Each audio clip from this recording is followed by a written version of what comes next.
kasih untuk para peserta diseminasi budaya positif ya, telah berkenan hadir dan kepala sekolah sudah membuka tadi di awal acara. Jadi di sini saya ingin melakukan share materi ataupun diseminasi materi budaya positif judulnya ya.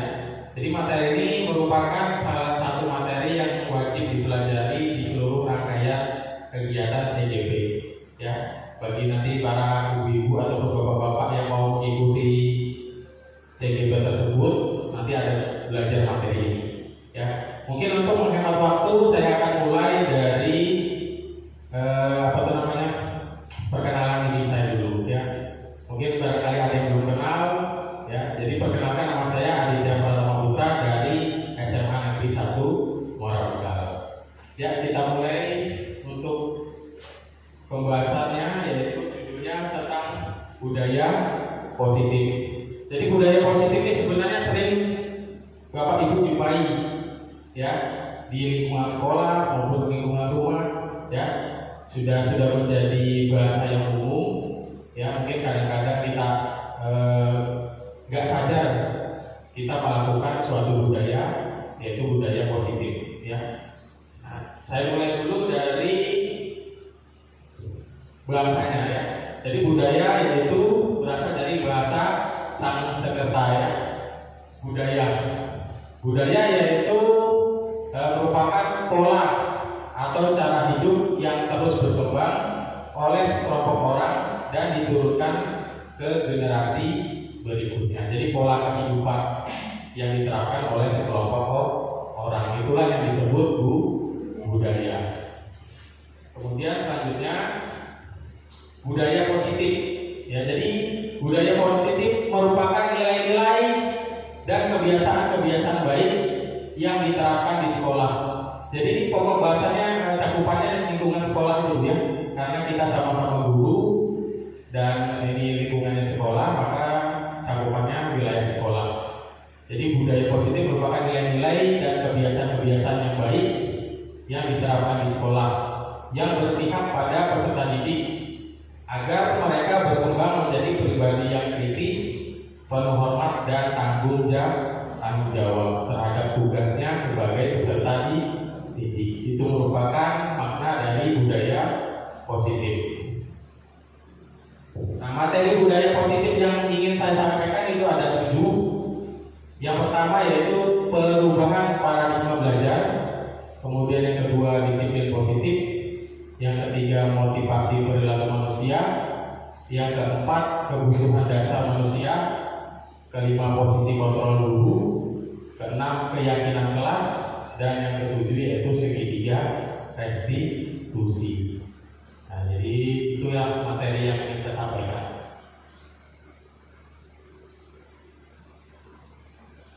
Nah, sebelum ke materi saya ingin flashback dulu ke pendidikan zaman kolonial, yaitu zaman kolonial Belanda ya. Nah, kira-kira seperti apa?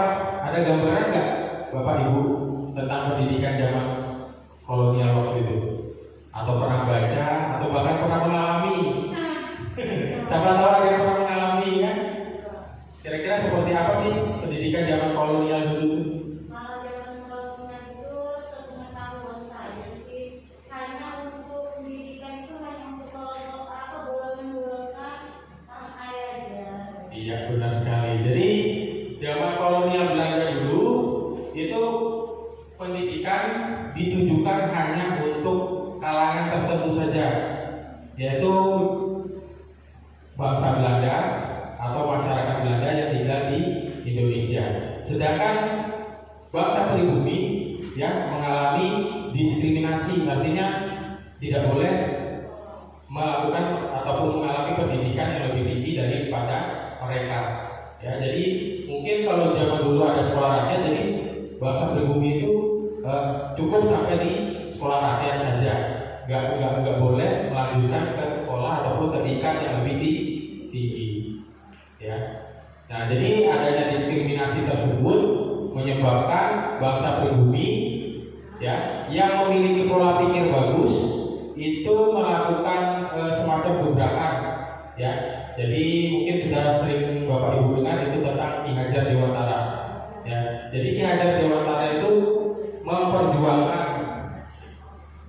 memperjuangkan pendidikan di Indonesia, khususnya untuk bangsa pribumi, supaya bisa mengenyam pendidikan lebih tinggi dan tidak ada diskriminasi lagi terhadap mereka ya.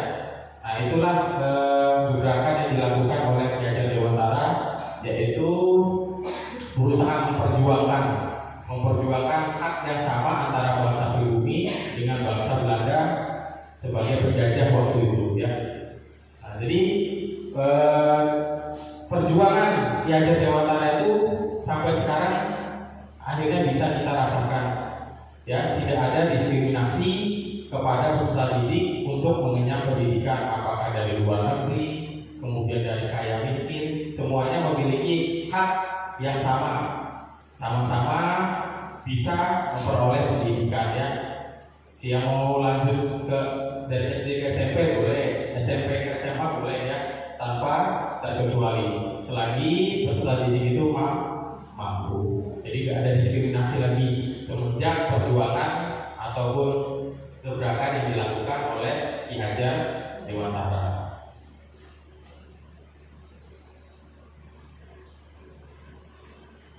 Nah, selanjutnya perubahan paradigma belajar ya.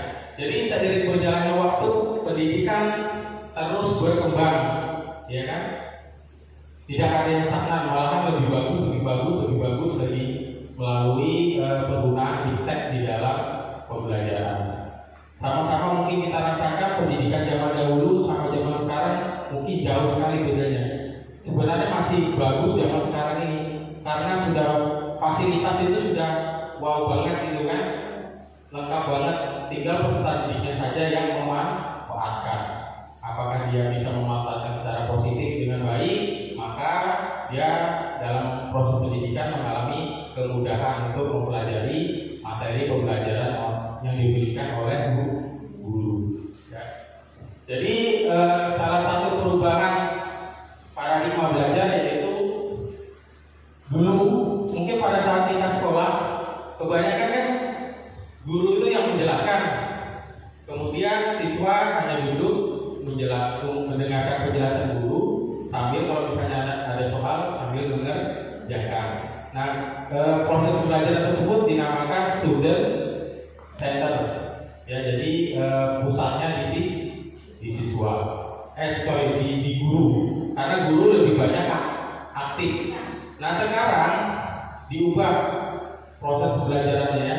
Proses pembelajarannya mengalami perubahan di mana kita sebagai guru hanya bersifat sebagai akomodasi kepada anak atau fasilitator terhadap anak ya.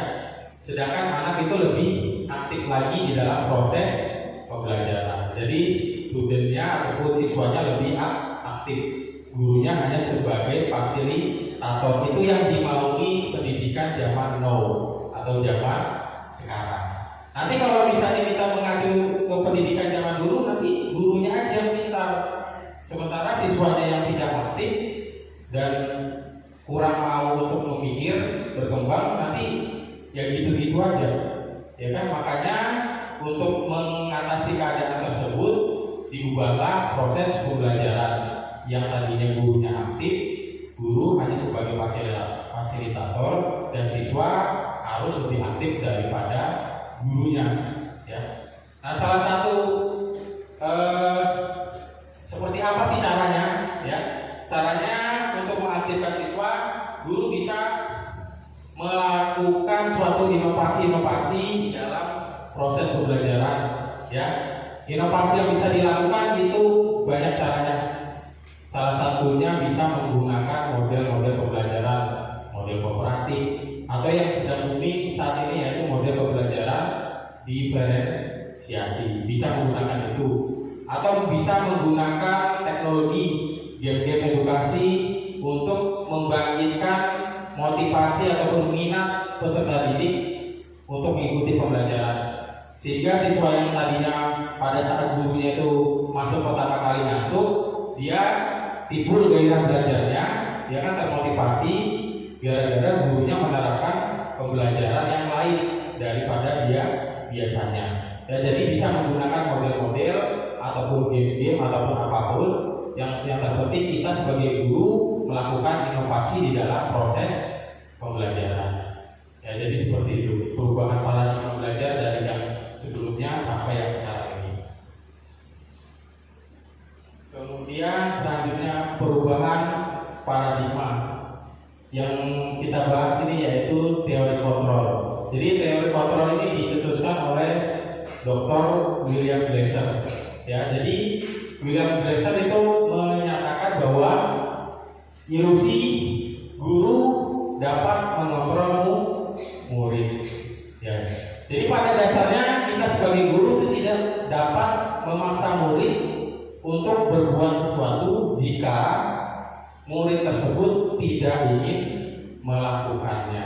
Sebagai contoh misalnya seperti ini, saya menyuruh siswa membuang sampah ya di tempat sampah karena dia membuangnya di sembarang tempat. Tapi kalau siswa tersebut tidak mau, ya kan, tidak mau, jadi percuma saja pengaruh yang saya berikan ataupun kontrol yang saya berikan terhadap siswa. Kenapa siswa itu mau membuang sampah ke tempat sampah atas kontrol saya? Karena dirinya juga mau melaksanakan kontrol dari saya. Jadi seperti itu. Jadi ilusinya yaitu guru mengontrol murid kalau muridnya pun menerima kontrol dari guru tersebut. Ya, jadi teori kontrol menyatakan bahwa semua perilaku memiliki tujuan, bahkan terhadap perilaku yang tidak disukai, perilaku siswa tadi ya. Kemudian selanjutnya ilusi bahwa semua penguatan positif efektif dan bermanfaat. Jadi penguatan positif atau bujukan adalah bentuk-bentuk kontrol. Segala usaha untuk mempengaruhi murid agar mengulangi sesuatu perilaku tertentu, suatu usaha untuk mengontrol murid tersebut. Jadi misalnya muridnya itu tidak mau membuang sampah, misalnya kita kasih hadiah misalnya permen, ya itu salah satu bentuk penguatan positif. Atau kita berikan aplaus tepuk tangan karena dia tanggung jawab terhadap kesalahannya. Kesalahannya apa tadi? Membuang sampah sembarangan. Nah itu penguatan positif berupa bujukan yang dilakukan oleh guru kepada murid. Jadi seperti itu. Nah, kemudian selanjutnya ilusi bahwa kritik dan membuat orang merasa bersalah dapat menguatkan karakter. Jadi kritik dan rasa bersalah untuk mengontrol murid menuju pada identitas gagal. Maksudnya seperti ini. Jadi kalau kita memaki murid misalnya tadi membuang sampah kan, kenapa kamu membuang sampah di situ? Ya kan? Itu merupakan suatu perbuatan yang tidak baik. Nah itu adalah membuat peserta didik tersebut mengalami psikis yang terganggu. Jadi dia seolah-olah guru itu mengabdi dia, membuat dia merasa bersalah. Nah nanti kalau ada teman di sekitarnya dia merasa malu. Ya jadi itu tidak bagus seperti itu ya. Nah jadi alangkah baiknya dicarikan solusi melalui perkataan yang bagus sehingga psikis siswa itu tidak terganggu dan siswa mau kita kontrol untuk membuang sampah. Jadi seperti itu. Jadi cara penyampaiannya akan lebih baik atau lebih bagus. Kemudian yang keempat, ilusi bahwa orang dewasa memiliki hak untuk memaksa. Jadi banyak orang dewasa atau guru yang percaya bahwa mereka memiliki tanggung jawab untuk membuat murid-murid berbuat hal-hal tertentu. Ini kaitannya dengan yang tadi ya.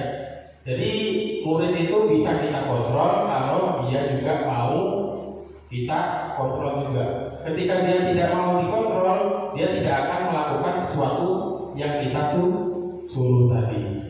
Nah, jadi seperti itu kaitannya ya. Selanjutnya, nah ini perubahan paradigma stimulus respon kepada pendekatan teori kontrol. Jadi stimulus respon menyatakan bahwa kebutuhan kita itu sama, ya kebutuhannya Bu Isa sama Bu Sugi itu sama. Itu menurut stimulus respon. Nah kalau menurut teori kontrol kebutuhan setiap hari itu kita berbeda. Jadi kebutuhan Bu Nisa nggak bisa disamakan dengan kebutuhan Bu Suki. Meskipun dalam rentang waktu yang sama. Mungkin saat ini Bu Nisa perlu makan karena lapar mungkin kan.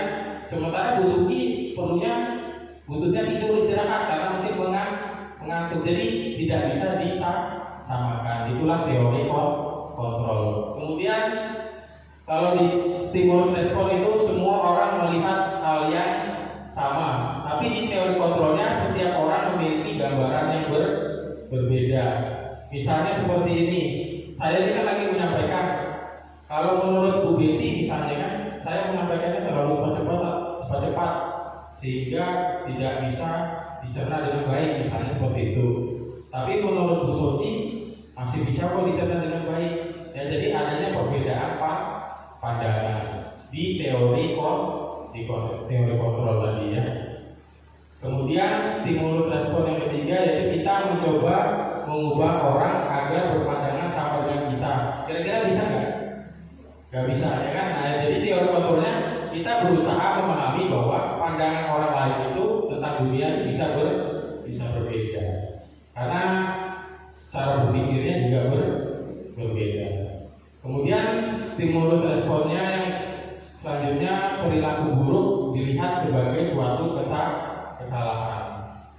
Jadi misalnya siswa terlambat, siswa membuang sampah sembarangan, siswa mengeluarkan baju, itu menurut stimulus respon dilihat sebagai suatu kesalahan. Tapi di teori kontrol itu semua perilaku memiliki tujuan. Nah misalnya tadi siswa yang terlambat, ternyata siswa terlambat itu sebelum ke sekolah dia mengasih makan ayamnya dulu, karena orang tuanya yang biasa ngasih makan ayamnya itu misalnya lagi sakit, sehingga dia termakan waktu di situ kan, misalnya 5 sampai 10 menit untuk ngasih makan ayam, sehingga dia terlambat ke sekolah. Pasti dia memiliki tujuan, ya, memiliki tujuan ataupun alasan kenapa dia bisa terlambat ke sekolah. Jadi seperti itu. Kemudian stimulus respon selanjutnya, orang lain bisa mengontrol saya. Sedangkan teori kontrolnya hanya Anda atau hanya diri Anda yang bisa mengontrol diri Anda sendiri. Ya, jadi misalnya Bu Aina, saya suruh keluar, ya, Bu Aina kamu keluar aja deh, gitu kan? Ternyata Bu Aina nggak mau. Kita nggak, berarti saya nggak bisa mengontrol Bu Aina. Jadi yang bisa mengontrol Bu Aina hanya diri Bu Aina sendiri. Ya, jadi seperti itu maksudnya. Kemudian saya, ini kebalikan ya, saya bisa mengontrol orang lain, stimulus responnya. Kemudian teori kontrolnya, Anda tidak bisa mengontrol orang lain. Saya tidak bisa mengontrol Bu Aina. Jadi yang bisa mengontrol Bu Aina sepenuhnya adalah diri Bu Aina sendiri. Kemudian disiplin, ya, disiplin positif. Kira-kira kalau mau mendengar kata disiplin, apa yang terlintas dari pikiran Bapak Ibu semua? Ya, jadi disiplin itu ikuti aturan. Kemudian ada lagi nggak? Tata tertib itu kurang lebih aturan ya. Jadi disiplin itu identik dengan kata aturan, itu menurut pemikiran dari Bapak Ibu. Nah, jadi kita sama-sama belajar, nanti siapa tahu bisa berubah pola pikirnya ya. Jadi menurut Dian Gosen, ya, disiplin itu berasal dari kata disiplina, artinya belajar, atau kata disiplin, ya, disipel, murid atau pengikut, dari bahasa itu, ya, disiplin itu. Kemudian kata disiplin juga sering dihubungkan dengan hukuman ataupun tata tertib, ya. Misalnya ada anak terlambat, biasanya kita menghukum dengan lari keliling lapangan atau membuang sampah yang ada di depan kantor, kan seperti itu biasanya kan. Itu salah satu proses penegakan disiplin yang sering kita lakukan ataupun kita jumpai dalam lingkungan sekolah kita. Nah, jadi seperti itu. Jadi disiplin itu sering dihubungkan dengan hukuman. Padahal itu sesungguhnya berbeda. Karena belajar tentang disiplin positif tidak harus dengan memberikan hukuman. Ya, jadi ketika siswa melakukan kesalahan itu tidak harus memberikan hukuman. Nanti ada namanya segitiga restitusi. Ya, Di situ nanti kita bisa belajar bagaimana cara terbaik ya menurut Dian Boston ini untuk mengatasi kesalahan yang dilakukan oleh siswa. Jadi kita tidak serta-merta harus menghukum siswa. Jadi ada caranya. Ini kalau saya perhatikan ini kayaknya bidangnya psikologis. Jadi lebih ke arah memperhatikan psikologis siswa. Jadi siswa itu kalau misalnya dihukum, dia kan pasti psikologisnya terganggu. Misalnya saya dihukum nih sama Bu Nisa, pasti saya ada rasa jengkel, ya kan? Kurang ajar ini Bu Nisa, saya dihukum lari lapangan sampai keringatan capek. Mungkin ada siswa seperti itu. Nah, atau ada juga yang malu dia sama temannya, ya kan? Malu gara-gara dihukum oleh Bu Nisa gara-gara terlambat. Jadi ada seperti itu. Nah, mungkin Dian Boston ini adalah guru besar psikologis mungkin ya, sehingga dia memperhatikan dampak psikologis terhadap peserta didik dalam mengatasi kesalahan yang dilakukan oleh peserta didik. Nah, jadi selanjutnya yaitu motivasi perilaku manusia. Ya, ini penting ini. Jadi Dian Boston dalam bukunya ada 3 motivasi perilaku manusia. Yang pertama yaitu untuk menghindari ketidaknyamanan atau hukuman. Ya, ini kita belajarnya dari sudut pandang siswanya. Jadi siswa itu ada yang berangkat ke sekolah misalnya cepat-cepat, tidak terlambat supaya menghindari hukuman dari Bu A misalnya, ya kan? Ada yang seperti itu. Ada juga yang supaya tidak dihukum itu tidak melakukan kesalahan. Misalnya Bu ini sering merazia anak bajunya itu keluar, ya kan? Nah, jadi anak itu selalu memasukkan baju supaya tidak dihukum oleh Bu Rini. Nah, itu adalah motivasi yang bersifat eksternal. Nah, ini adalah motivasi tingkat rendah dari motivasi perilaku manusia, ya. Karena biasanya itu manusianya atau siswanya bertanya apa yang akan terjadi apabila saya tidak melakukannya. Misalnya tadi aturannya itu baju itu rapi dimasukkan, tapi siswa mengeluarkan kira-kira apa yang terjadi ini? Apakah ada Bu Rini yang menghukum atau tidak? Nah, jadi motivasi ini bersifat eksternal ya.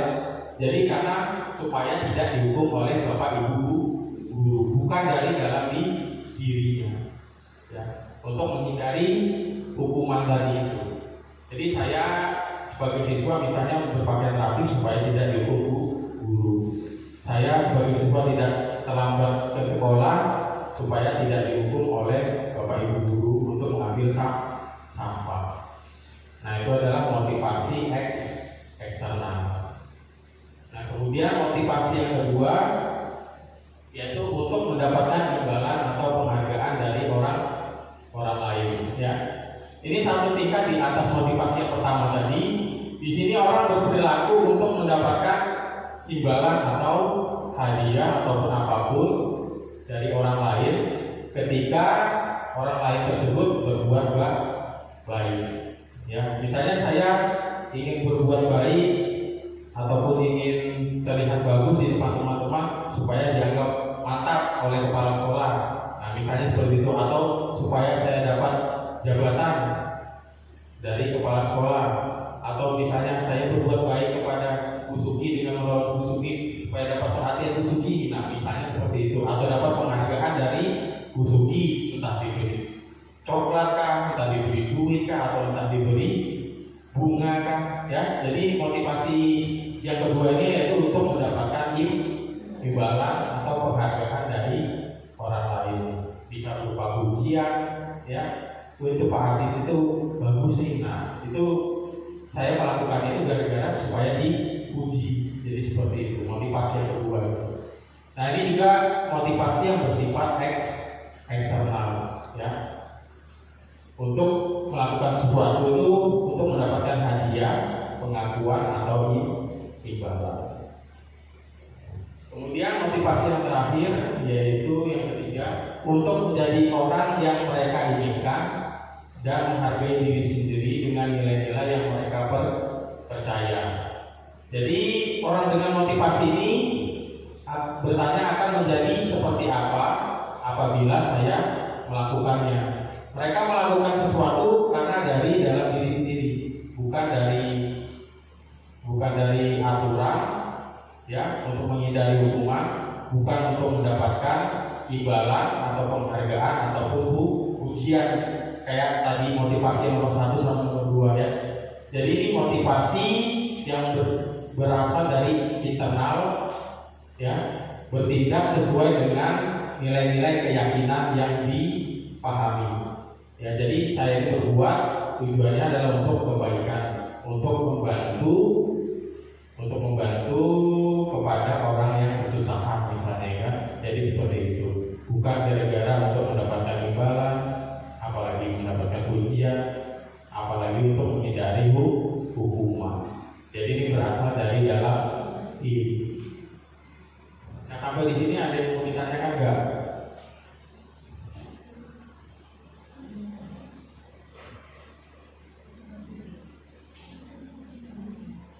Kalau nggak ada, lanjut ya. Kemudian selanjutnya, nah ini motivasi perilaku manusia. Kira-kira dari Bapak Ibu sering di posisi mana? Posisi 1 untuk menghindari hukuman, posisi 2 untuk mendapatkan pujian, imbalan ataupun penghargaan, atau kira-kira yang ketiga berdasarkan dari dalam diri sendiri, meyakini apa yang diperbuat adalah hal yang terbaik untuk membantu orang lain, untuk diri sendiri. Kira-kira ada di posisi mana? Nah, insya Allah semuanya berada di posisi 3, ya, dari dalam diri sendiri. Kalau belum dari dalam diri sendiri, diubah ke dalam diri sendiri. Harus itu, ya kan? Jadi nggak perlu dapat pujian itu, kan? Yang penting kita membantu teman, menolong teman, itu insya Allah nanti ada hal yang kita dapatkan, hal positif yang kita dapatkan, ya. Selanjutnya ini ada perbedaan hukuman dan konsekuensi. Jadi hukuman itu bersifat satu arah, ya, dari pihak guru yang memberikan murid hanya menerima suatu hukuman tanpa melalui kesepakatan atau pengarahan dari pihak guru. Itu kalau hukuman, ya. Nanti ada soal, nanti biar paham, nanti saya kasih soal di depan biar tahu yang mana hukuman, mana konsekuensi. Kemudian kalau konsekuensi itu erat kaitannya dengan akibat yang kita terima dari suatu perbuatan yang kita lakukan. Karena sejatinya kita diajarkan untuk bertanggung jawab atas perbuatan kita sesuai peraturan yang telah dibuat bersama. Nah, ini nanti ada contohnya, ya, biar paham, ya. Kemudian perbedaan hukuman dan konsekuensi. Jadi hukuman itu membuat ke siswa itu mengalami pribadi yang dengan identitas gagal. Jadi identitas gagal di sini yaitu ada dampaknya. Murid itu bisa marah kalau kita hukum, ya kan? Murid itu bisa merasa bersalah, bisa merasa rendah diri, bisa merasa atau bahkan mengasingkan diri karena malu. Itulah yang disebut identitas gagal. Jadi ada suatu perilaku siswa yang tadinya kita hukum tersebut menjadi dampak psikologisnya terhadap siswa. Kemudian hukuman itu tiba-tiba dan tidak diharapkan atau kadang-kadang sangat melukai. Ya, misalnya, kenapa kamu tidak mengerjakan PR? Dasar kamu ini malas. Nah, kadang-kadang kita tanpa kita sadari melukai perasaan siswa. Nggak tahu nih siswanya ini perasaannya sensitif atau tidak. Nah, jadi membawa siswa ke dampak psikologis yang tidak baik. Kemudian hukuman biasanya dibuat oleh guru saja. Ya, hukuman itu hanya dibuat oleh guru. Kemudian hukuman itu menyakitkan. Kemudian guru menjalani konsekuensi dengan hanya menyalahkan siswa, mengkritik siswa, menyindir dan merendahkan siswa. Itu hukuman.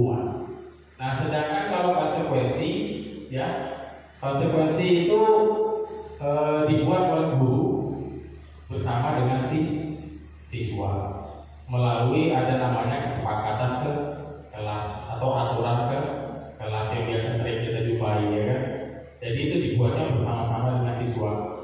Itu kalau misalnya konsekuensi. Kemudian konsekuensi ini membantu guru menyatakan peraturan, melakukan peringatan, dan menerapkan konsekuensi dari perbuatan yang telah dilakukan. Nah, ini contoh soalnya habis ini. Nah, jadi ini ada contoh. Kira-kira ini hukuman atau konsekuensi. Jadi lari mengelilingi lapangan basket 2 kali karena terlambat hadir di sekolah. Kira-kira hukuman atau konsekuensi? Hukuman. Ya, jadi itu adalah hukuman. Karena tadi guru tiba-tiba langsung menghukum siswa. Jadi guru membuat aturan sendiri. Nah, kecuali misalnya keadaannya seperti ini. Saya sebagai guru penjas, misalnya sebagai guru penjas, kemudian waktunya penjas itu kan biasanya siswa ke lapangan.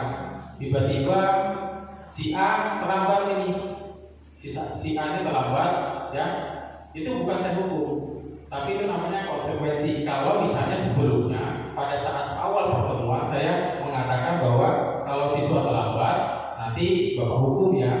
Nah, itu kan berarti ada kesepakatan antara guru dengan siswa. Nah, kondisi itu namanya konsekuensi. Berarti kan sebelumnya sudah ada peraturan yang disepakati secara bersama. Nah, kalau yang tiba-tiba langsung menghukum, pertemuan pertama nih, si B datangnya lambat, ngumpul di lapangan, langsung saya hukum. Nah, itu namanya hukuman, ya. Tapi kalau sudah diberitahu dulu, ya, kemudian peraturan yang disepakati secara bersama, yang terlambat itu keliling lapangan 2 kali, berarti itu namanya konsekuensi terhadap perilaku yang sudah dilakukan. Bisa dibedakan kan? Bisa. Kemudian membersihkan coretan yang dibuatnya. Siswa membersihkan coretan yang dibuatnya di meja tulis. Kira-kira konsekuensinya? Itu adalah konsekuensi. Jadi siswa melakukan merasa tanggung jawab, ya kan, terhadap perbuatannya dengan membersihkan coretan yang dibuat di meja tulis. Kemudian yang selanjutnya, murid diminta usap 15 kali karena tidak menggunakan masker ke sekolah. Ya, itu adalah hukuman. Kecuali tadi ada kesepakatan tadi, ya kan. Nah, kemarin kan pada saat zaman corona wajib menggunakan masker. Kira-kira kemarin itu ada nggak peraturan yang tidak menggunakan masker? Usap 15 kali, nggak ada kan? Nah, pada saat ada siswa yang tidak menggunakan masker datang ke sekolah, langsung saya suruh pusat. Nah, itu berarti adalah hukuman. Kecuali kepala sekolah menerapkan protokol kesehatan dengan membuat peraturan seperti itu, nah itu berarti namanya nanti konsekuensi. Karena sudah ada peraturan secara bersama dibuat juga untuk menjaga kesehatan masing-masing. Nah, selanjutnya menggantikan kertas tugas teman yang telah dicoret-coret. Konsekuensi. Jadi cukup bisa ya membedakan yang mana hukuman, yang mana konsekuensi.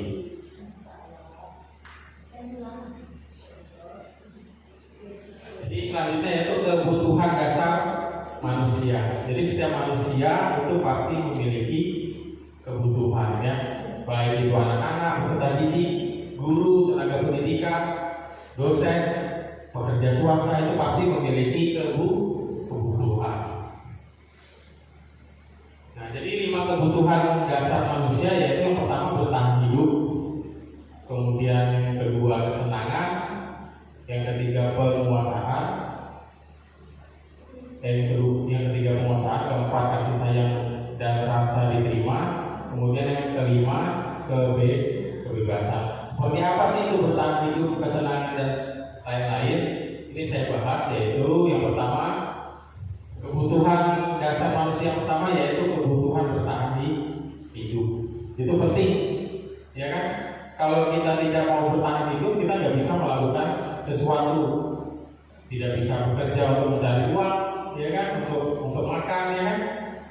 Nah, jadi itu merupakan kebutuhan bertahan hidup. Jadi kebutuhan bertahan hidup ini adalah kebutuhan yang bersifat fisiologis, ya, untuk bertahan hidup, misalnya seperti kesehatan, rumah, dan makanan.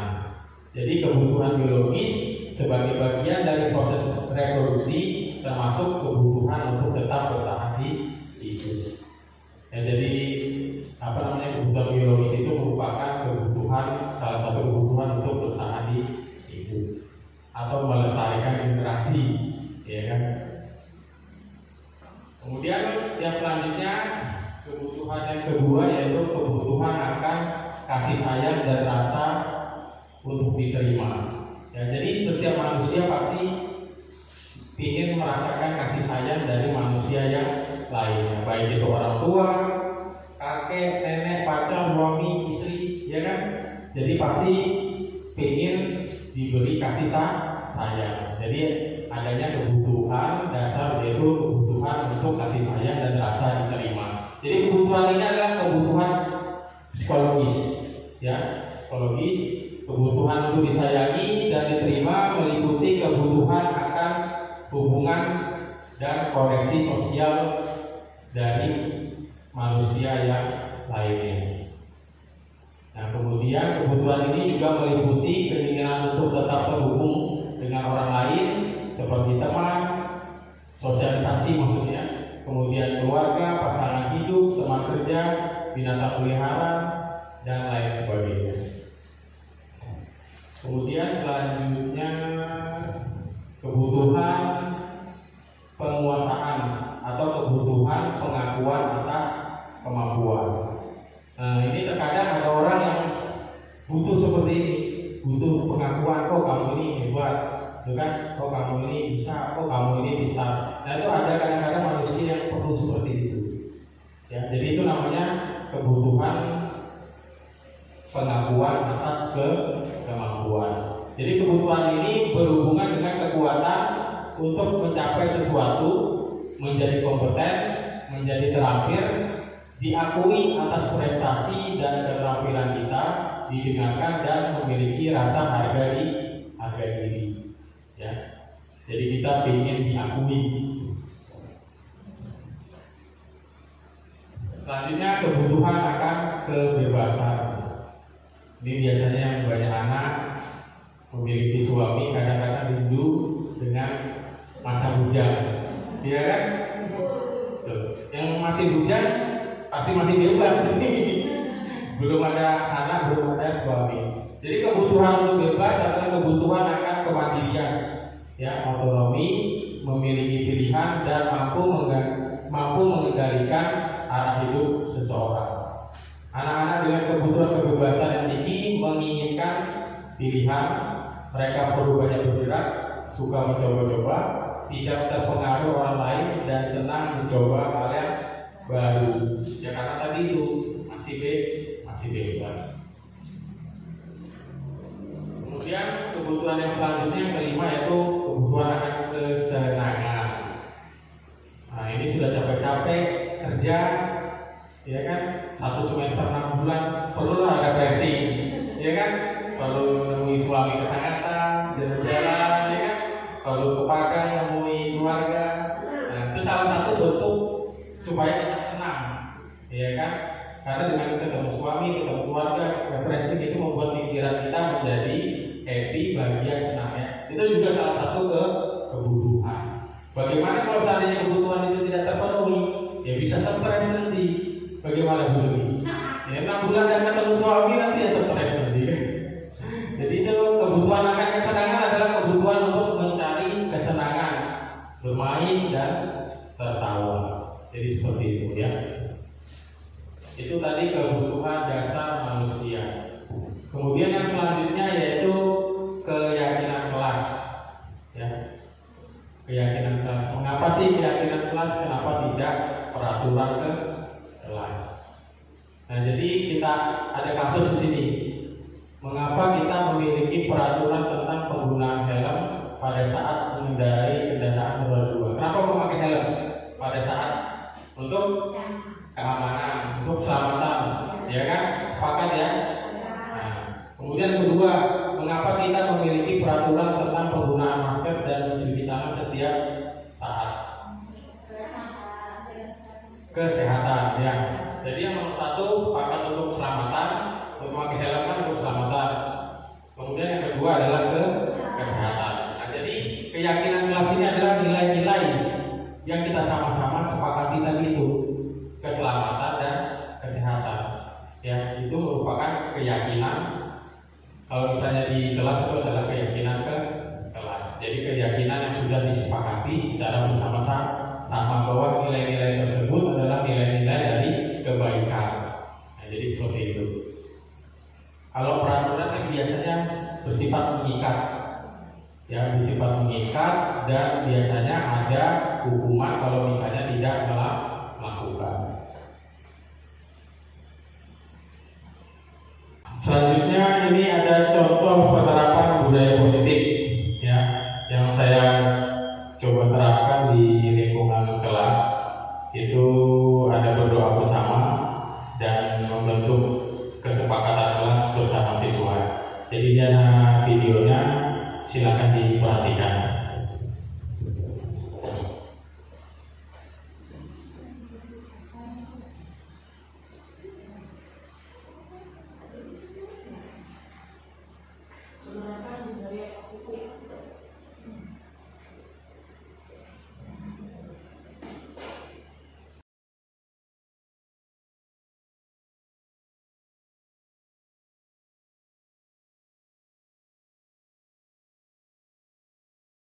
Assalamualaikum warahmatullahi wabarakatuh. Waalaikumsalam warahmatullahi wabarakatuh. Gimana kabarnya hari ini? Baik. Riri baik ya? Kenapa kemarin nggak turun sekolah? Sakit? Dan nanti kalau sakit dikabarin nanti ya. Dikabarin sama teman-temannya biar nanti guru mengabsennya dalam keadaan sakit. Kemudian sebelum memulai pembelajaran, alangkah baiknya sama-sama kita berdoa. Untuk ketua kelasnya silakan bikin berdoa dulu. Sebelum kita melanjutkan pembelajaran kita, pada hari ini marilah kita berdoa bersama. Doa mulai.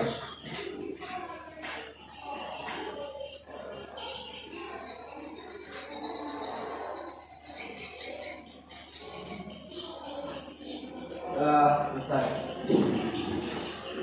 Oke, sudah siap belajar? Ya. Tapi sebelum belajar, ini saya buat dulu kelas impian ya. Jadi sebelum memulai materi pembelajaran, saya buat kelas impian dan kesepakatan ke kelas. Jadi tujuannya untuk membuat ini adalah supaya ketika kalian belajar itu dalam keadaannya nyaman, bahagia, ya. Jadi pikiran kalian itu tenang. Pikiran kalian tenang sehingga bisa fokus dalam belajar, ya. Jadi kelas impian nanti kalian tulis, nanti saya kasih ini post-it, kertas post-it atau kertas sticky note ya namanya ya. Nanti silakan ditulis kelas impiannya terlebih dahulu, baru setelah itu kesepakatan ke. Jadi kelas impian ini merupakan harapan ketika kalian mengikuti proses pembelajaran di dalam kelas. Harapannya terserah kalian, ya. Tidak usah mencontek, usahakan berdasarkan hasil pemikiran sendiri, ya. Karena ini nggak ada yang benar dan nggak ada yang salah. Jadi nggak perlu nyontek. Apa yang ada di pikiran kalian tentang harapan kalian untuk kelas ini, silakan ditulis di dalam kertas. Bisa dipahami? Bisa. Nanti saya bagikan kertasnya.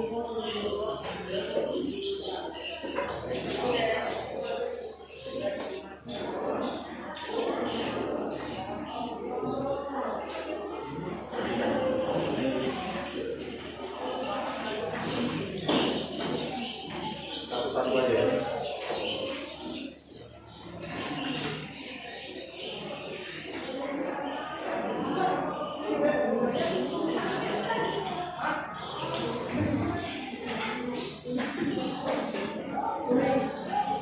Silakan ditulis ya, diambil kertasnya, ditulis satu orang satu aja cukup, ya. Ditulis apa yang kalian harapkan dari kelas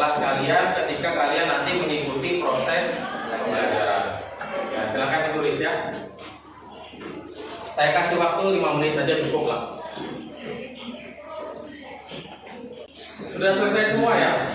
Jadi kelas impiannya sudah kalian tulis masing-masing, ya kan? Di kertas yang saya berikan tadi. Nah sekarang tugas kalian adalah menempelkan kertas tersebut di depan sini ya. Silakan ditempel di karton. Mulai dari kelompok sana.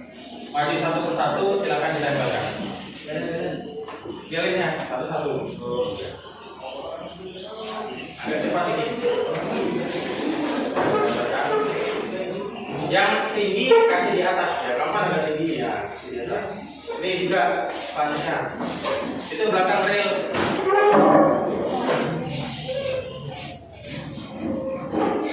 Ya, di atas nggak apa-apa.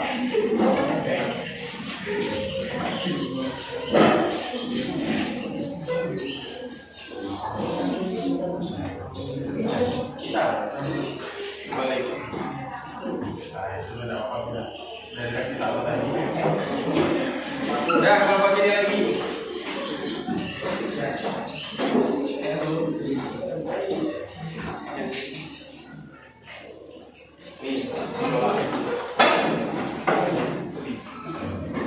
Ini kamu beli aja. Itu Ahmad Ripandi. Ya, boleh atas mah. Ya, isi kekosongan data. Ya. Kemudian gurunya Atia. Di bawahnya sini tidak apa-apa. Ayo.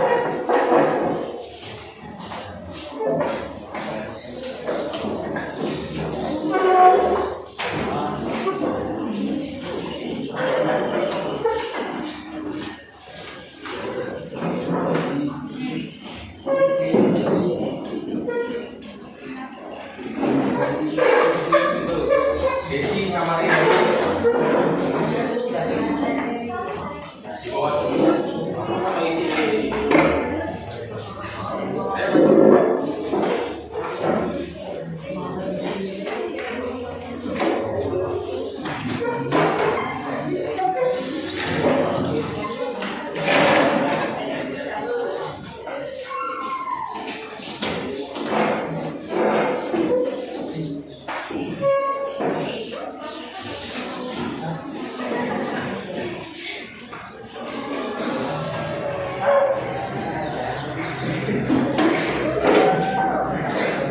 Sudah semua ya? Tadi kalian telah menuliskan harapan ataupun keinginan supaya kelas kalian itu berjalan dengan baik, nyaman ketika mengikuti proses pembelajaran. Ini dari sekian banyak, nanti saya suruh beberapa orang aja untuk membacakannya ya. Kira-kira siapa yang bersedia untuk membacakan ini? Yang suaranya nyaring, yang diolah. Silakan diambil sini maju. Ngambilnya acak aja ya, nggak mesti harus nyambung, ngambilnya acak aja. Dua kertas, silakan dibaca.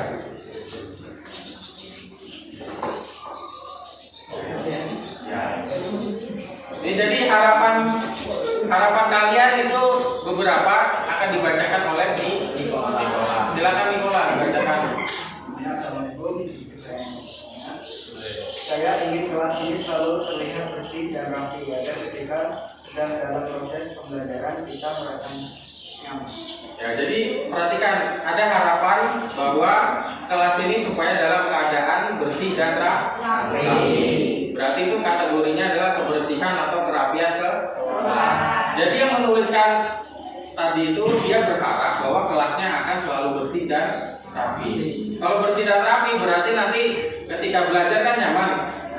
Nah kalau misalnya nggak bersih, ada bau sampah gitu kan, nyaman nggak kalian belajar? Ya. Pasti terganggu. Ya. Nah kemudian harapan kedua. Saya harap saat sedang belajar tidak banyak nyamuk dan kotor. Ya, jadi kebersihan juga. Jadi harapan yang kedua tadi itu tidak banyak nyamuk dan tidak kotor. Nyamuk itu kan datang kalau apabila tempatnya kotor. Makanya kan sama-sama menjaga kebersihan. Bisa dipahami? Bisa. Silakan ditempelkan balik aja lagi ya Pak.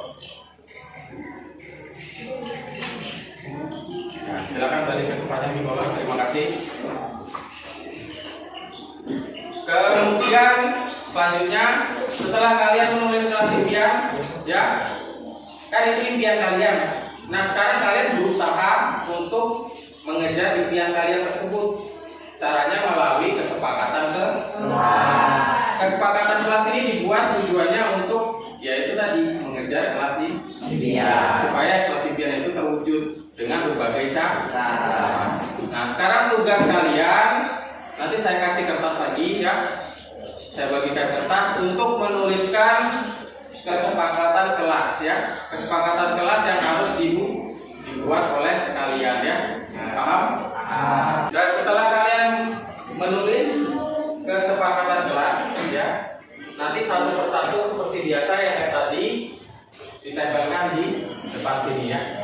Bukan di sini lagi tapi di sini ya. Nah, jadi dimulai dari kelompok Desi dan Riri. Silakan maju, tempelkan kesepakatan kelas yang telah dibuat. Desi, Riri, Winda, sudah selesai.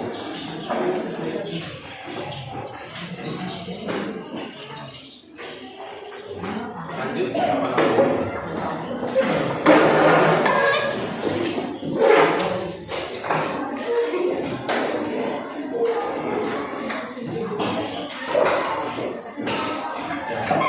Kasih ya, rupanya.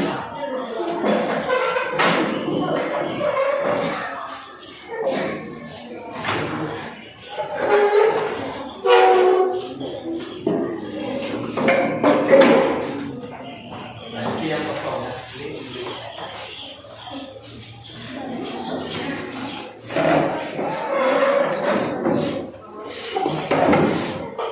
Dan kemudian selanjutnya Muhammad Ridho dan Ria.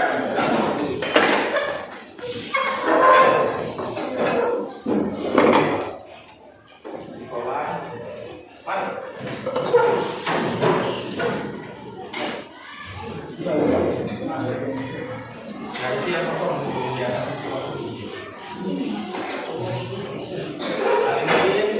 Jadi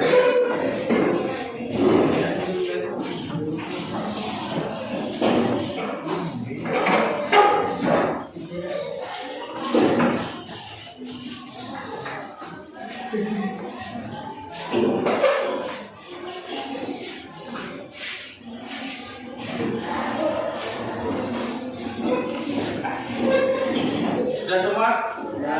Jadi kalian sudah menuliskan kesepakatan kelas yang kalian buat. Ya. Dengan harapan dengan terbentuknya kesepakatan kelas itu supaya kita menjaga secara bersama-sama. Nanti terwujud kelas ini. Ya, itu arahnya seperti itu ya. Jadi beberapa orang nanti 2 orang atau 1 orang saya suruh bacakan kelas kesepakatan kelas ya.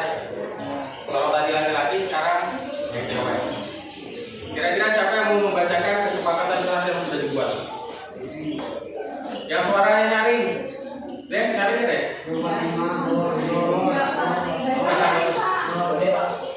Siapa? Siapa? Ayo Des aja. Diambil 2 nanti ya. Diambil 2 kesepakatan kelas yang telah kalian buat, nanti Desi akan membacakannya. Ya. Ini sampel aja ya. Ya, silakan Des. Ambil 2, yang 1 pink, 1 warna biru. Ya, silakan diambil 2, nanti dibacakan. Nah, silakan Des menghadap ke temannya. Jadi kesepakatan kelas yang pertama yang Desi baca yaitu tentang Jangan lupa untuk membersihkan kelas setiap hari agar tidak ada nyamuk. Jadi yang pertama itu jangan lupa membersihkan kelas setiap hari agar tidak adanya nyamuk. Jadi nanti kalian akan membentuk piket kelas ya. Piket kelas tujuannya untuk membersihkan kelas. Kalau keadaan kelas itu bersih, insya Allah nyamuk itu tidak ada. Atau kalian membawa pestisida atau obatnya nyamuk, itu juga bisa jadi alternatif, ya kan? Nah, yang utama tadi itu menjaga kebersihan kelas. Kemudian yang kedua, apa ya? Menjaga perilaku dan sopan santun. Menjaga perilaku dan sopan santun. Terus ya, sopan santun berarti itu tata krama ya. Tata krama berarti itu masuk juga budaya disiplin ya, budaya sopan santun. Ya, terima kasih Desi, silakan balik ke tempatnya.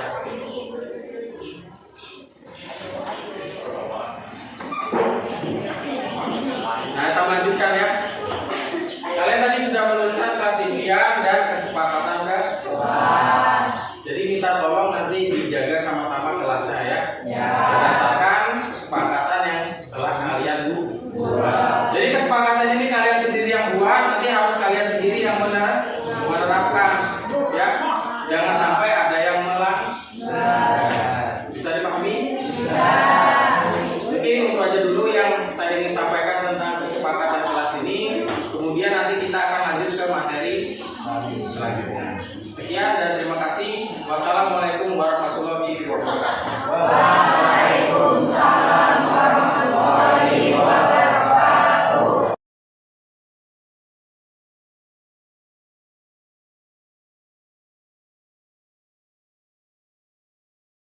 Ya, tadi itu adalah video mengenai penerapan budaya positif.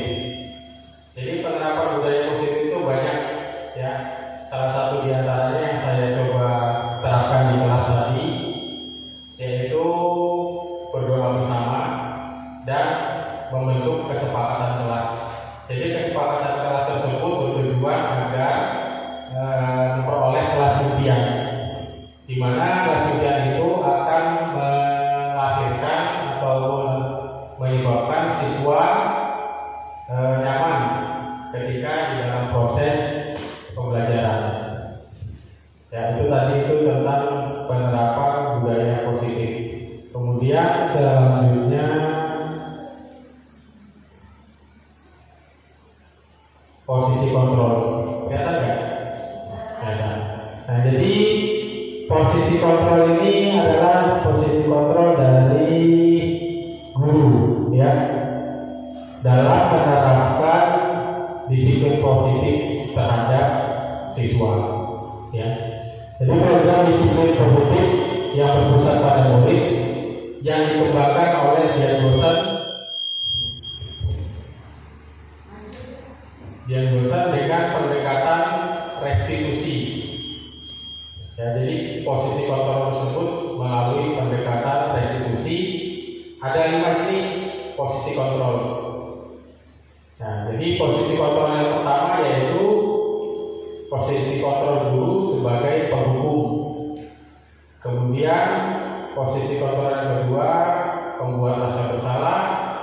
Kemudian yang ketiga teman. Yang keempat pemantau. Dan yang terakhir yaitu posisi kontrol manajer.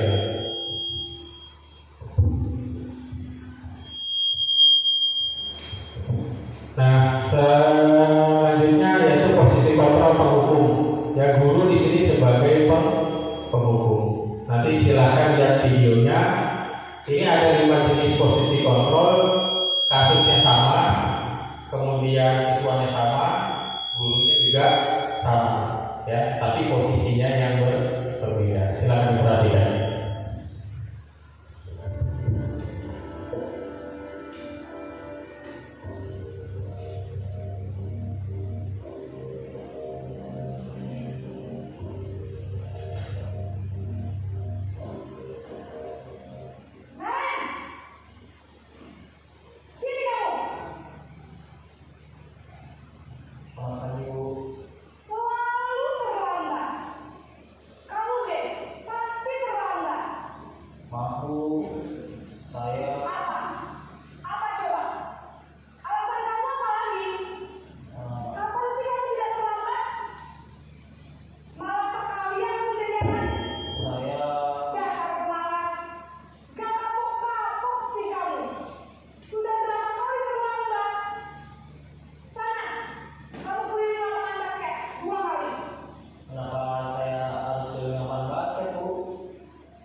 memberikan hukuman.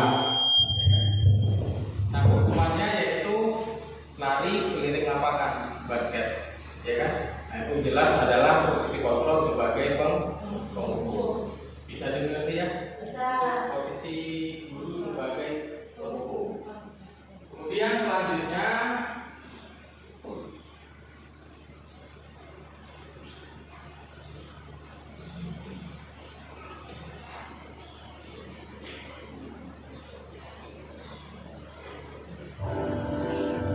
posisi guru sebagai pembuat rasa bersalah.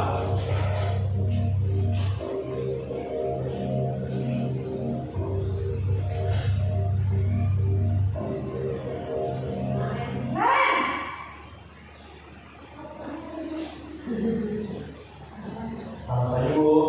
Naren, kamu kenapa terlambat lagi, nak?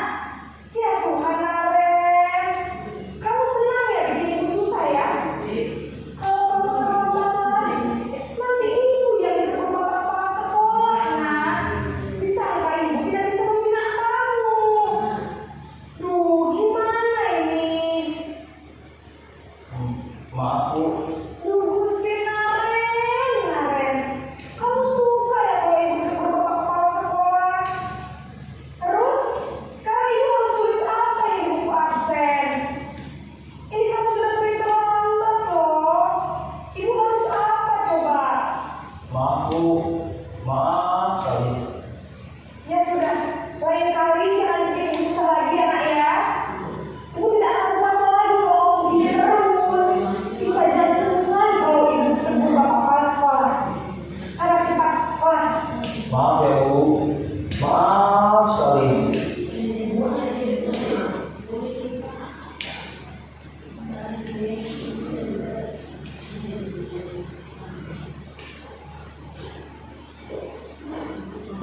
Ya, jadi posisi kontrol guru yang kedua itu membuat rasa bersalah, ya. Kan jelas berbeda sama yang pertama tadi. Kalau yang pertama tadi itu penghukum, dia tidak menerima alasan apapun dari Naren kenapa dia terlambat, tiba-tiba langsung menghukum Naren. Kemudian yang kedua membuat rasa bersalah, yaitu ada kalimat kamu senang ya bikin ibu susah, ya kan? Jadi seolah-olah kita itu membalikan keadaan ke siswa, ya kan? Supaya kita ini mendapatkan perhatian gitu kan, supaya siswa itu menjadi hibah kita, ya kan? Itu adalah membuat rasa bersalah. Itu kalimatnya seperti itu. Atau ada juga kalau kamu terlambat lagi, nanti ibu yang ditegur kepala sekolah, ya kan? Ditegur kepala sekolah, disangka ibu tidak bisa membina kamu. Nah, jadi dari kesalahan siswa, kemudian gurunya itu dapat teguran dari kepala sekolah. Nah, jadi berharap siswa ini bisa mengerti keadaan guru tersebut. Itu membuat rasa bersalah. Kemudian ada kalimat juga bisa-bisa ibu jantungan. Nah, itu juga seperti itu ya. Jadi nanti seolah-olah kalau misalnya terjadi jantungan beneran, kan Naren itu kan merasa bersalah. Gara-gara saya terlambat, ini ibu guru ini menjadi jantungan, ya kan? Karena ditegur kepala sekolah mungkin kan. Nah, jadi seperti itu. Kemudian ada kalimat juga Naren meminta maaf Bu, gitu kan? Maaf sekali. Nah, berarti dia menyadari akan kesalahannya. Nah, jadi guru teknik tersebut membuat siswa tersebut, ya kan, dalam keadaan merasa bersalah. Jadi seperti itu ya. Itu yang posisi pembuat rasa bersalah. Kira-kira Bapak Ibu semua pernah nggak menerapkan seperti ini? Kemudian yang selanjutnya yang ketiga,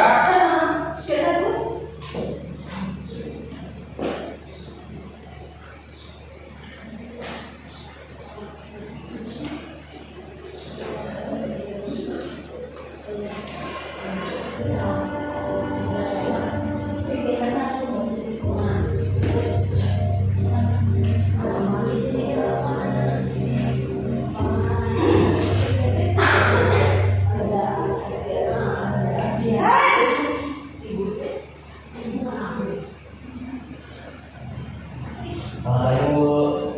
Wah, sudah jam berapa ini nak? Selamat pagi ya sayang. Iya Bu, habis ibu saya lupa memaafkan saya Bu. Kamu malah menyalahkan ibu kamu. Kamu bukannya akan paling kencang. Kok terlambat sih? Iya Bu, saya memang pernah bangun tadi. Jadi biarpun saya kencang, tetap gak kencang Bu. Ya sudah sana, nanti lain kali larinya lebih kencang lagi ya. Biar gak terlambat lagi. Bikin senang ibu demi ibu. Bisa kan? Bisa lah Bu. Dan sudah sekarang ke sekolah, ibu beresin urusan absen kamu. Kamu ini ada-ada saja. Jadi posisi yang ketiga itu posisi kontrol sebagai. Nah ini kan nada bicaranya juga berbeda sama yang pertama sama yang kedua, ya kan? Nah di situ ada kalimat bikin senang ibu, ya kan? Demi ibu. Itu berarti gurunya menganggap sesuatu sebagai teman, memposisikan dia sebagai teman dari siswa. Jadi seperti itu. Kemudian selanjutnya ada yang mau ditanyakan nggak? Sampai sini jelas ya melalui video ini ya. Dan posisi kontrol dulu. Ya, nanti silakan diam sendiri kira-kira sering yang mana nih antara 5 posisi kontrol.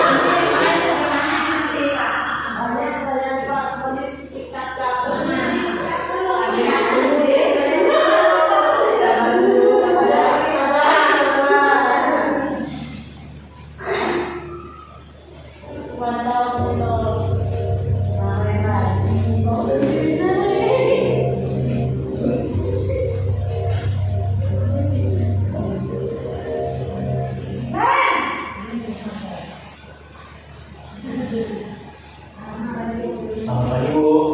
Nah Ren, apa peraturan sekolah kita tentang jam berapa kita harus masuk sekolah? Nah, Kita harus di sekolah jam 7 Bu. iya betul. Sekarang sudah jam 7.20. Kalian sudah tahu konsekuensinya jika terlambat hari?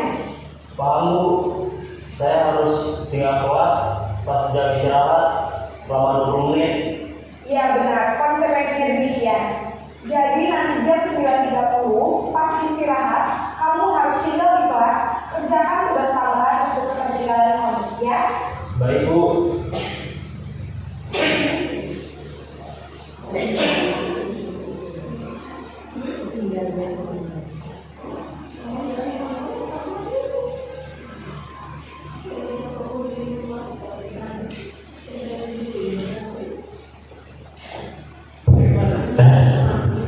Nah selanjutnya yang keempat itu posisi kontrol sebagai pemantau, gurunya sebagai pemantau. Nah di posisi ini guru lebih cenderung menanyakan tentang peraturan sekolah, ya kan, kapan masuk sekolah dan konsekuensi bagi yang melanggar. Nah jadi lebih mengarah ke peraturan sekolah gurunya ya. Kemudian selanjutnya yaitu yang terakhir posisi kontrol sebagai manajer.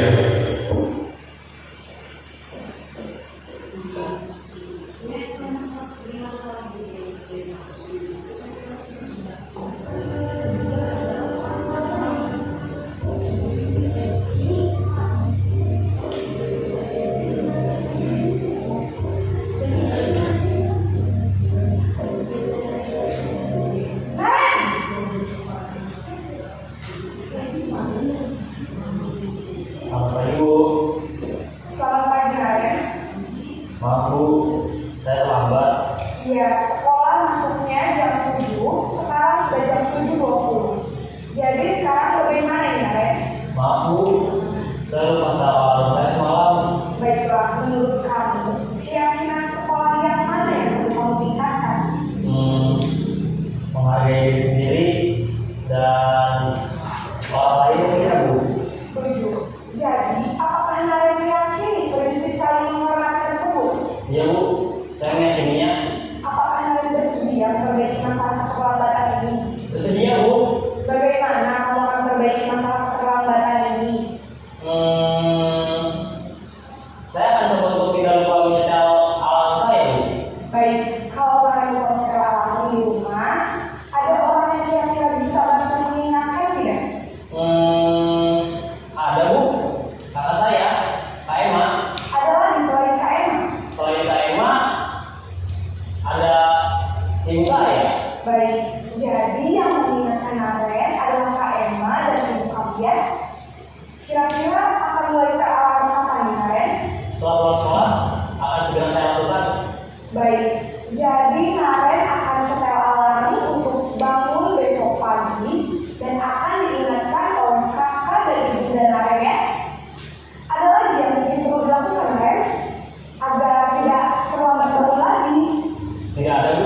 terhadap siswa yang terlambat ya. Jadi ada pernyataan dari guru tentang guru menanyakan keyakinan sekolah mana yang perlu Naren tingkatkan, ya kan? Itu yang pertama. Kemudian yang kedua yaitu guru di situ menstimulus siswa agar mencari alternatif ataupun solusi terhadap keterlambatan siswa. Ya, jadi setelah dia guru itu menstimulus untuk memasang alarm supaya terlambat, kemudian kalau misalnya masih nggak kedengaran alarmnya, disuruh kakaknya, ya kan? Naren berusaha untuk menyuruh kakaknya membangunkan ketika dia ketiduran. Nah, ketika kakaknya misalnya tidak ada, ya kan, ibunya. Nah, jadi adanya alternatif atau solusi terhadap permasalahan. Nah, di situ peran guru adalah sebagai manajer. Ya, jadi seperti itu.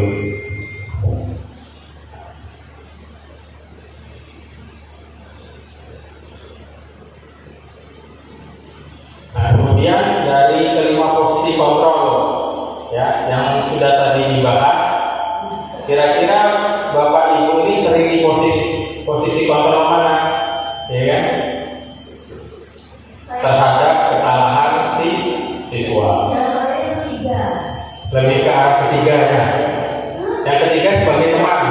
Nah, ada nggak yang sebagai manajer atau yang lainnya pemantau? Nah, jadi kalau guru ini itu pembuat rasa bersalah dan manajer. Nah, jadi berusaha untuk tidak menghukum siswa. Jadi yang menurut dia dosen itu yang paling terbaik adalah posisi kontrol sebagai manajer. Jadi kita berusaha mencarikan solusi terhadap permasalahan yang dihadapi oleh siswa. Nah, jadi seperti itu yang terbaik. Nah, yang penghukum itu sudah mulai berusaha kita tinggalkan karena itu berdampak pada psikologis dari siswa. Nah, itu tentang tadi posisi kontrol ya.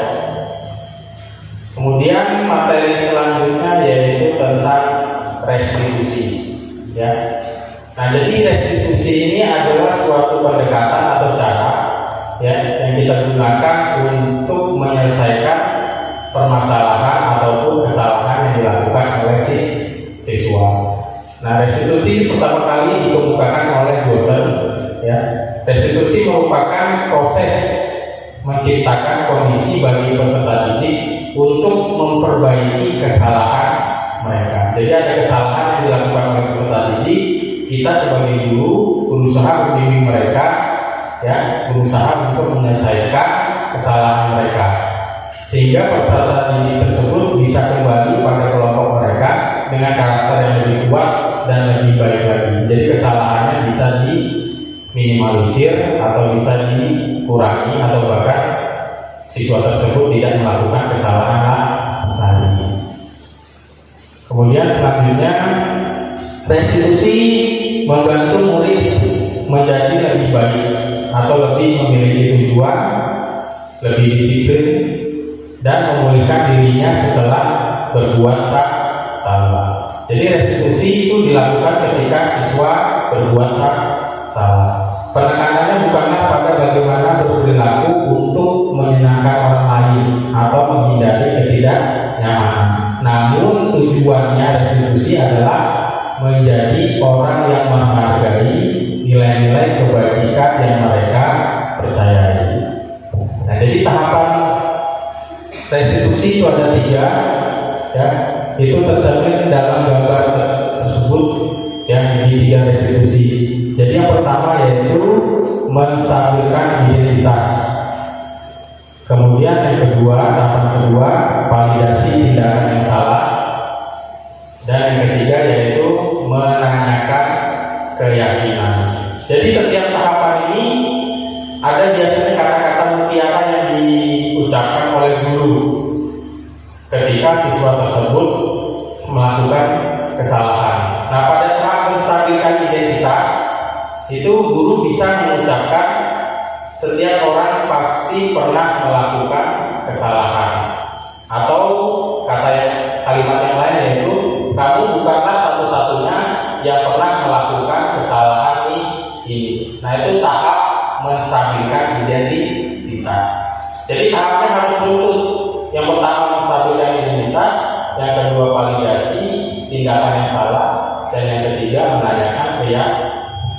keyakinan. Kemudian kalimat yang biasanya guru ucapkan pada saat validasi tindakan yang salah yaitu contohnya ya, yang pertama, kamu tentu punya alasan mengapa kamu melakukan kesalahan tersebut. Kemudian yang kedua, adakah cara yang lebih efektif untuk mendapatkan apa yang kamu butuhkan? Nah, itu kalimat yang biasanya digunakan. Kemudian hal yang ketiga yaitu menanyakan keyakinan. Ya, jadi kalimat yang biasa digunakan yaitu keyakinan kelas apa yang telah disepakati dan kamu ingin menjadi orang yang seperti apa.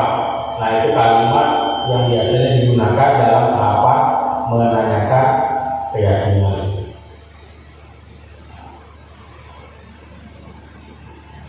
Nah, jadi pada tahapan menstabilkan identitas itu tujuannya untuk mengubah identitas anak dari orang yang gagal karena melakukan kesalahan, ya, jadi anak ini melakukan kesalahan menjadi orang yang sukses. Itu memperbaiki, itu tujuannya ya, mengubah identitas anak. Nah, kemudian yang selanjutnya yaitu tahapan kedua, validasi tindakan yang salah. Jadi validasi tindakan yang salah, teori kontrolnya yaitu semua perilaku pasti memiliki alasan. Jadi siswa memiliki alasan kenapa dia melakukan kesalahan. Misalnya mencontek itu kenapa, atau dia tidur di dalam kelas, ya, itu pasti dia memiliki alasan. Nah, nanti lebih jelasnya habis ini saya putarkan videonya ya. Kemudian tahapan yang ketiga yang terakhir dari restitusi ini yaitu menanyakan keyakinan. Ya. Teori kontrol menyatakan bahwa kita pada dasarnya termotivasi secara internal, artinya dari dalam diri. Ketika tahapan menstabilkan identitas sukses telah tercapai dan tingkah laku yang salah telah divalidasi pada tahap 1 dan 2 tadi, maka anak akan siap dihubungkan dengan nilai-nilai yang dia percaya dan berpindah menjadi orang yang dia inginkan. Nah, itulah tadi 3 tahapan dari restitusi. Kemudian selanjutnya di sini saya ada melakukan praktik segitiga restitusi dalam menyelesaikan permasalahan atau kesalahan yang dibuat oleh anak. Nah, nanti silakan diperhatikan, kira-kira ini bisa jadi literatur ataupun bisa jadi masukan buat Bapak Ibu dalam mendisiplinkan, ya. Silakan diperhatikan.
pembelajaran.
Ya, jadi itu tadi proses segitiga restitusi yang saya coba terapkan kepada siswa yang tertidur pada saat jam pelajaran.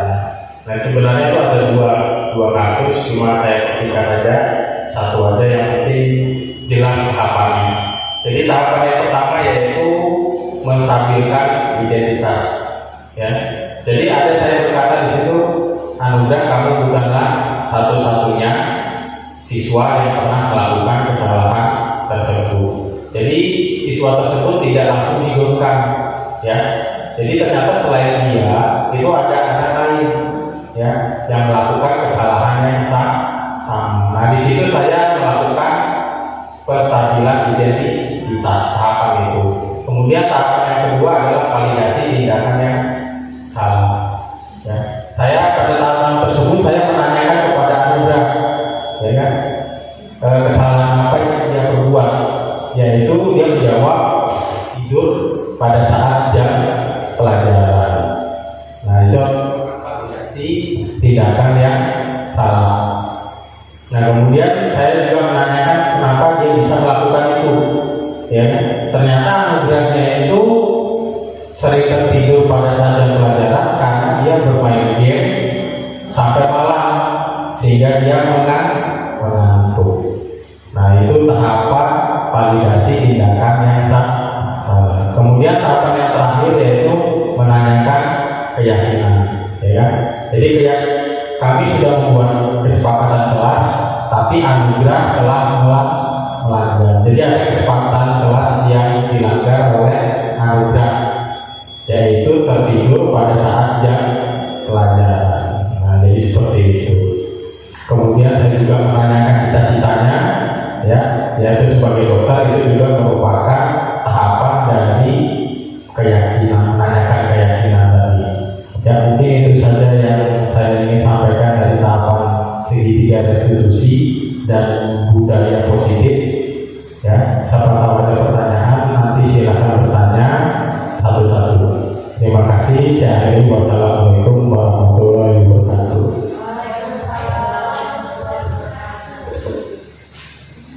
Ya, siapa menurut Bu Rini? Ya, silakan Bu Rini. Kita sambil duduk aja ya.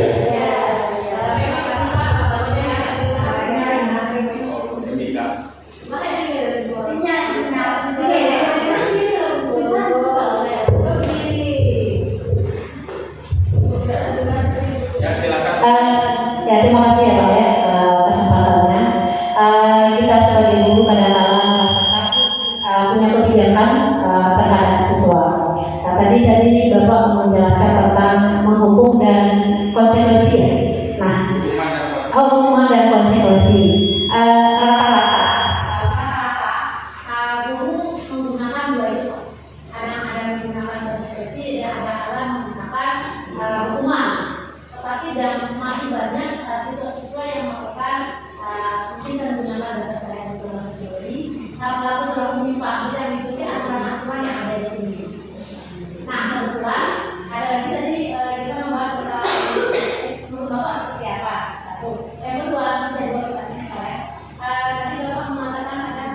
orang tua kamu sering marah, kan kan salahnya jadikan itu sebagai harapan. Jadi alhamdulillah bisa ya.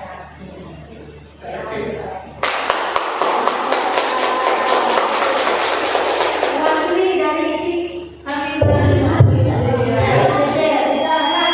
Terima kasih kepada Bu Rini atas pertanyaannya dan masukannya dan pengalaman.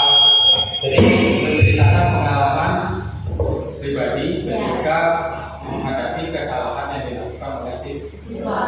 Nah, kemudian yang pertama tadi yang tentang hukuman dan konsekuensi, ya kan? Itu kan siswa melakukan kesalahan lagi dengan melakukan kesalahan yang sama. Nah, itu coba kita terapkan restitusi tadi. Jadi menyentuh ke arah psikologi siswa. Kita tanyakan, ya kan, kenapa dia melakukan kesalahan tersebut lagi? Karena pasti setiap tindakan itu pasti memiliki alasan. Siapa tahu anaknya itu ingin mendapatkan perhatian dari guru ini, misalnya kan, atau dia cari perhatian ke temannya yang lain, makanya dia berbuat kesalahan. Jadi dicoba tahapan dari segitiga restitusi tadi ya, sebelum melakukan hukuman dan konsekuensi. Jadi siapa tahu dengan kita melakukan segitiga restitusi tadi, itu siswanya bisa berubah ke arah yang lebih baik. Karena menurut teori tadi, menurut dosen tadi itu kan, itu siswa yang melakukan kesalahan dibimbing untuk menjadi karakter ataupun pribadi yang lebih baik. Seperti itu. Jadi pas sudah terhadap ada lagi yang mau bertanya, Bu Betty mungkin tentang kesenangan atau kepada manusia? Silakan bertanya. Silakan Bu Betty. Ini kan tadi kan untuk menyenangkan saya dengan anak kan, saya mau tanya, gimana untuk menyenangkan diri saya sendiri? Waktu guru atau orang tua, ya kan? Nah, karena apa aja saya kan lagi sendiri, maaf aja saya lagi sendiri. Kemana kan? Bagaimana cara menyikapi atau merasa senang di saat kita sendiri gitu. Itu yang pertama ya. Satunya kan pertanyaannya. Itu. Ya, jadi itu kembali ke teori kontrol tadi, membuat senang pada diri sendiri kan, itu intinya kan. Nah, jadi meskipun saya mau mengontrol ibu, misalnya saya kasih bunga nih, tapi ternyata ibu itu nggak suka, ya kan? Ibu membuat kontrol bahwa saya nggak akan menyukai bunga dari Pak Adil, itu nggak bakal senang ibu. Tapi kalau ibu itu senang, ya membuka diri, ya mengikuti kontrol dari saya, pasti ibu akan senang terhadap pemberian bunga dari saya. Atau misalnya saya ajak jalan Bu Betty, misalnya kan, ayo Bu daripada stres, ayo kita ke pantai. Tapi kalau Bu Betty-nya nggak mau ikuti kontrol dari saya, yaitu mengajak dirinya ke pantai, nggak mau ikut gitu kan, ya itu nggak akan terjadi. Karena posisi kontrol yang paling kuat yaitu pada diri. Jadi seperti itu. Jadi kesenangan ya itu datang bisa dari luar, bisa dari diri. Ketika kita mendapatkan respon dari luar, kalau kita tidak mau mengambil respon tersebut, menolaknya, ya kan, itu tidak akan membuat kita senang. Jadi seperti itu, lebih ke arah ke psikologis pribadi. Saya dipahami Bu? Jadi itu teori kontrol itu tadi. Jadi kontrol sepenuhnya pada diri. Meskipun Bu Betty apa senang ada laki-laki misalnya menawarkan diri untuk jalan, kan Bu Betty kan lagi kesepian misalnya kan. Tapi kalau Bu Betty nggak membuka diri, nggak mau, ya kan, nggak akan berhasil Bu Betty menyenangkan orang lain yang ngajak jalan ataupun menyenangkan diri sendiri. Tapi kalau Bu Betty mau mengikuti kontrol yang diberikan oleh orang lain, ayo kita sama-sama jalan, berarti sama-sama menyenangkan orang lain, sama-sama menyenangkan diri. Tapi kalau apa kita merasa bersalah kan kalau seandainya orang itu menolak ajaran tersebut? Kalau menolak kan enggak, itu kan pilihan. Ya, pilihan itu kan bisa menolak atau menerima. Sama tadi itu, ibu mengambil kontrol dari saya, ya kan, menerima kontrol dari saya atau tidak. Jadi kalau menerima berarti melakukan apa yang saya tawarkan. Tapi kalau tidak menerima kontrol dari saya, berarti ibu tidak memperhatikan ajakan dari saya.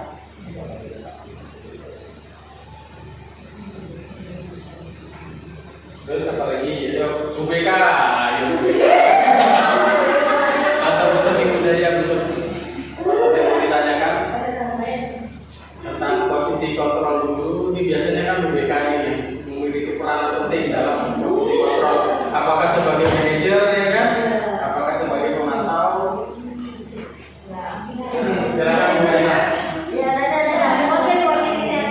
Satu lagi ya. Satu lagi pertanyaannya dari Bu Ena. Silakan Bu Ena.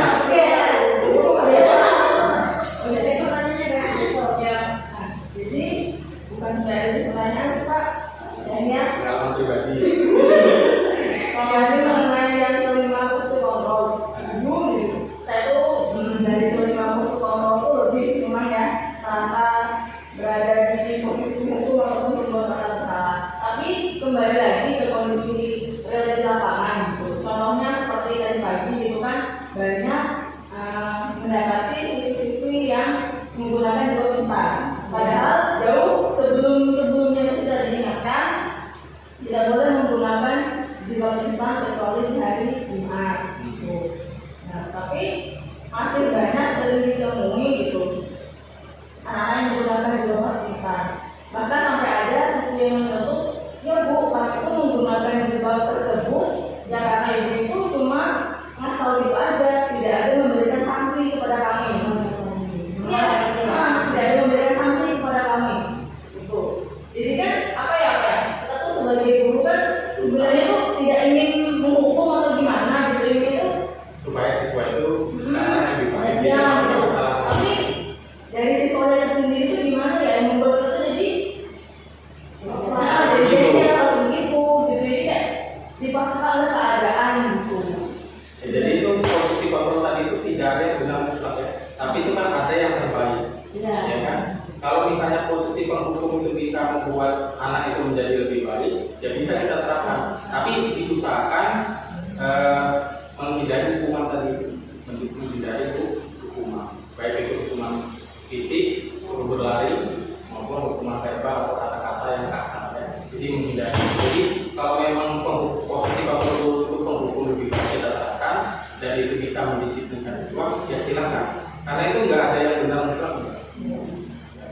Disesuaikan sama kondisi. Nah ternyata pada saat kita bertindak sebagai penghukum, anaknya itu masih berulang lagi. Coba kita lakukan yang segitiga retribusi lagi. Jadi membimbing siswa menyadari atas kesalahan yang diperbuatnya, ya kan? Dan membimbing untuk tidak melakukannya lagi. Jadi seperti itu. Jadi siswa itu bisa menjadi ke arah yang lebih positif atau lebih baik dari kesalahan yang sebelumnya diperbuat. Jadi seperti itu. Gak mesti yang penghukum itu jelek ataupun salah juga. Itu kan solusi ataupun posisi yang sering dilakukan oleh guru. Tapi alangkah baiknya kita ke arah posisi manajer, karena manajer itu dekat dengan segitiga restitusi tadi yang membimbing anak untuk mencari jalan keluar atau solusi terhadap permasalahan yang ada. Kayak yang keterlambatan tadi itu kan, yang manajer itu gurunya pasang alarm, kalau misalnya seandainya alarm sudah berbunyi, ada yang membangunkan lagi, ternyata Kak Emma, ternyata kurang puas ini gurunya, selain Kak Emma ada lagi nggak? Ternyata ibunya.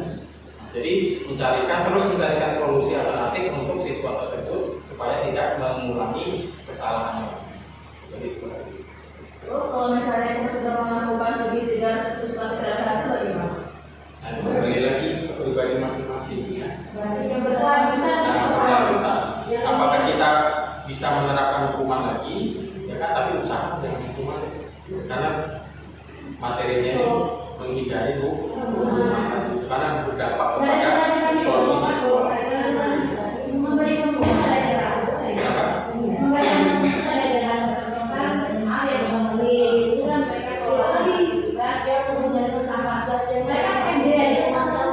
Ya kan, karena kesadaran siswanya untuk mengenai juga itu lebih kurang, makanya lebih enak dihukum versi mereka daripada harus mengerjakan.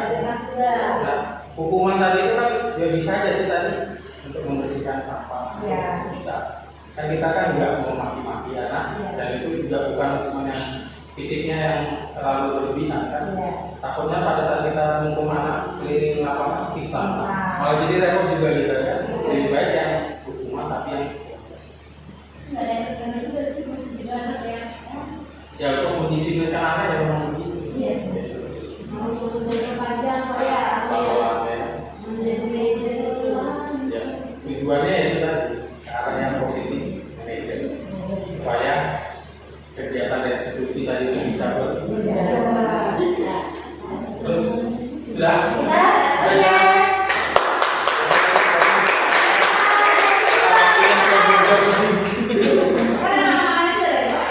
terima kasih.